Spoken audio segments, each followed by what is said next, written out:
ورحمة الله تعالى وبركاته. الإخوان الكرام، مرحبا بكم في قناة فرصة تي في اللي كتقدم لكم وظائف بشكل يومي وحصريا على قناتنا.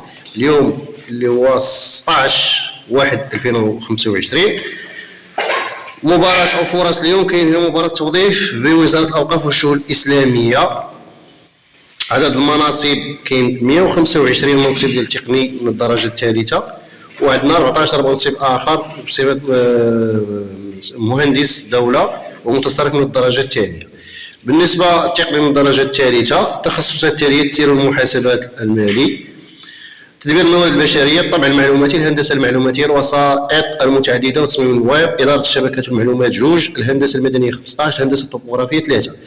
بالنسبة للمتصرف من الدرجة الثانية يعني خص يكون عندك الماستر. التدقيق ومراقبة السير 16 منصب، تدبير المالية العمومية 4 المناصب، قانون المنازلات العمومية 12 منصب، دراسة القانون العقارية 2 المناصب، دراسة القانون المدني 2 المناصب، تدبير الموارد البشرية 2 المناصب، ترجمة عربية إنجليزية فرنسية 2 ديال المناصب، ترحيل الخدمات من الإعلامية التطبيقية 4 المناصب.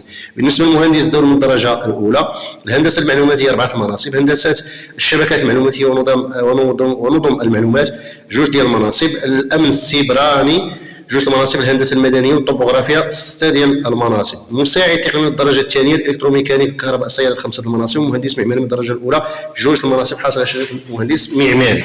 إذن هادو هما المناصب الإخوان اللي هما مخصصين لنهار اليوم الموافق ل 16 يناير 2025. الله يوفق الجميع. آخر أجل باش تدفع الدوسي ديالك هو يوم 27 يناير 2025. الله يسهل على الجميع.